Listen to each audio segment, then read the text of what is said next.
अस्सलाम वालेकुम व्यूअर्स, मेरा नाम है सादिया फरहान। हम डिस्कस कर रहे हैं मास मीडिया रिसर्च।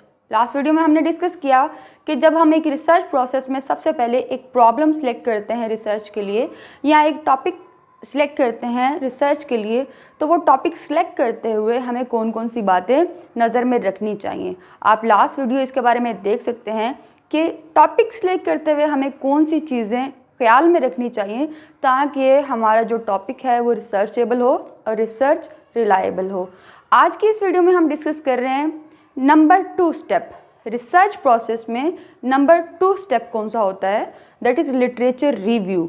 तो हम आज डिस्कस करेंगे लिटरेचर रिव्यू क्या होता है और ये कैसे किया जाता है, और लिटरेचर रिव्यू करते हुए कौन कौन सी बातों का हमें ख्याल करना है। तो चले आए देखते हैं ये वीडियो और डिस्कस करते हैं ये टॉपिक जो कि है लिटरेचर रिव्यू। तो सबसे पहले हमें एक क्लोज डेफिनेशन देखनी है। हमें शॉर्टली ये जानना है कि ये लिटरेचर रिव्यू है क्या। नाम से पता चल रहा है कि एक पहले से एग्जिस्टेंट लिटरेचर है जिसको हम रिव्यू करने जा रहे हैं।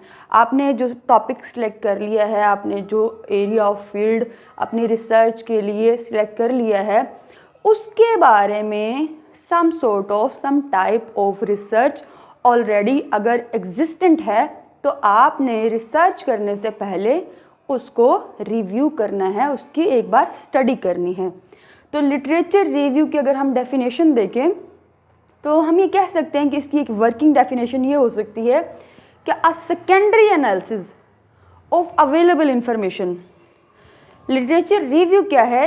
अ secondary analysis of available information already published in some form. आपने एक सेकेंडरी एनालिसिस करना है, जाहिर सी बात है ये आपका प्राइमरी एनालिसिस तो होगा नहीं। एक सेकेंडरी एनालिसिस करना है अवेलेबल इंफॉर्मेशन का जो ऑलरेडी पब्लिश हो चुकी हुई है किसी भी फॉर्म में।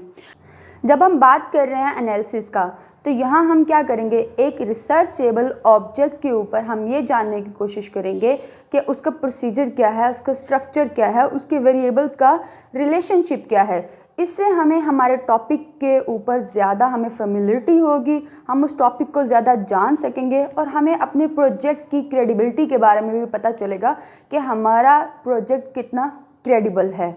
अब जब हम बात करते हैं लिटरेचर रिव्यू, तो रिसर्चर कभी भी साइंटिफिक गाइडलाइंस के अंदर अपनी रिसर्च नहीं शुरू कर सकता बगैर लिटरेचर रिव्यू किए बगैर। जब लिटरेचर रिव्यू किया जाता है तो उससे पता ये चलता है कि what has been done, how it was done and what was found.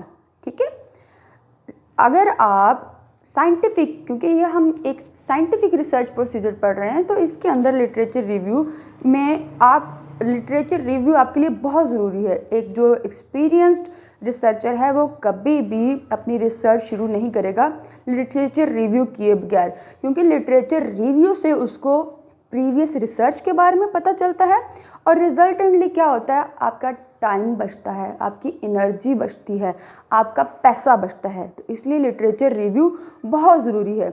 और अगर आप लिटरेचर रिव्यू करने में फेल होते हैं तो ये एक ऐसी ही बात है कि आप कोई भी साइंटिफिक प्रोसेस करने में या कोई भी साइंटिफिक स्टेप करने में फेल हो गए हैं। अब लिटरेचर रिव्यू जब हम करते हैं तो लिटरेचर रिव्यू में हमें एक गाइडलाइन चाहिए कि हम लिटरेचर रिव्यू करते हुए क्या फाइंड करते हैं, आखिर हम लिटरेचर रिव्यू क्यों करते हैं। तो उसमें हमें क्या क्या चीज़ें जानना ज़रूरी होती हैं लिटरेचर रिव्यू में, उसको हम वन बाय वन देखते हैं। लिटरेचर रिव्यू में हमें सबसे पहले ये जानने को मिलता है what type of research has been done. आपका जो एरिया है, आपका जो टॉपिक है, उसके बारे में पहले किस तरह की कोई रिसर्च की गई है उसका आपको जानना ज़रूरी है। Second, what research methods were used. जो पहले प्रीवियस रिसर्च आपके एरिया में की गई है, आपके टॉपिक पे की गई है, उसमें कौन से मेथड्स यूज़ हुए थे, क्या वो मेथड इफ़ेक्टिव होंगे आपके लिए भी, क्या आप उन मेथड से कोई गाइडलाइन ले सकते हैं, क्या आप भी वो मेथड यूज़ कर सकते हैं। Number 3, what has been found in previous research. ये जानना बहुत ज़रूरी है कि जो प्रीवियस रिसर्च हुई है उसमें आप क्या फाइंडिंग्स क्या थी, उसके रिजल्ट्स क्या थे। अगर आपको ये पहले पता नहीं होगा तो आप अपनी रिसर्च को किस तरह से क्रेडिबल कर सकते हैं कि आपको प्रीवियस रिसर्च के बारे में पता ही नहीं है।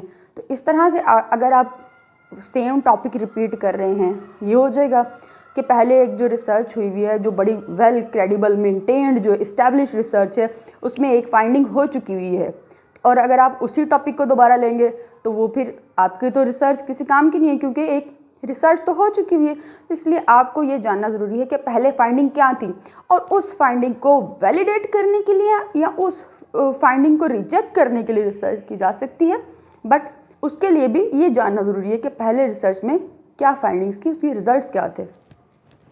नेक्स्ट हम डिस्कस करेंगे what suggestions do other researcher made for further studies.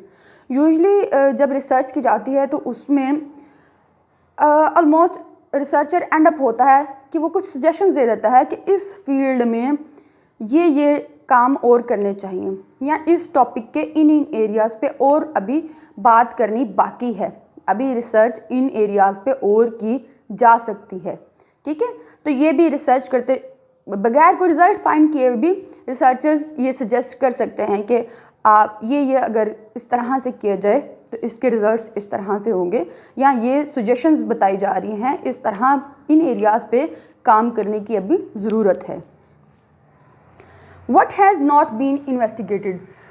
Usually जब हम लिटरेचर रिव्यू करते हैं तो उसमें सबसे पहले मेन उसका काम ये होता है कि जो रिसर्च है, जो आपका रिसर्च एरिया है, जो रिसर्च टॉपिक है, उसमें आपने गैप फाइंड करना है कि ये रिसर्च में इस चीज़ पे रिसर्च नहीं हुई, इस रिसर्च टॉपिक में ये गैप रह गया है, ये गैप रह गया, उसको फाइंड करने के लिए फिर आप रिसर्च करते हैं। ठीक है, लिटरेचर रिव्यू करते हैं। लिटरेचर रिव्यू क्या होता है, गैप फाइंड करना है आपने।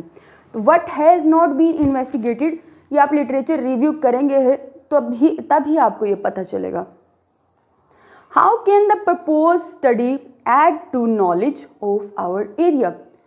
मकसद तो हमारा यही है ना कि जो हम रिसर्च करते हैं वो हमारे कुछ नॉलेज में ऐड करेगा, कोई टेक्नोलॉजी में ऐड करेगा, या कोई हमें एक फर्दर वे देगा जो हम अप्लाई करके सोसाइटी की बेटरमेंट के लिए कुछ काम कर सकते हैं। रिसर्च का मकसद तो यही है कि हमारे यहाँ तो नॉलेज में ऐड करेगा या हमारे कोई डेवलपमेंट के लिए काम करेगा। तो जो प्रीवियस रिसर्च हुई है, जो आपके टॉपिक है उस पर प्रीवियस अगर कोई रिसर्च हुई है तो उसने क्या नॉलेज में कुछ ऐड किया है या नहीं, तो लिटरेचर रिव्यू करते हुए हमें इन स्टेप्स को मद्देनज़र रखना पड़ता है। आई होप आपको लिटरेचर रिव्यू का बहुत आसानी से पता चल गया होगा। अगर फिर भी आपके जहन में कोई भी क्वेश्चन है तो आप मेरी वीडियो पे कमेंट कर सकते हैं, आप पूछ सकते हैं, और अगर आप चाहते हैं कि मैं और डिफरेंट टॉपिक्स पे वीडियो बनाऊं तो आप उसके बारे में मुझे सजेस्ट कर सकते हैं।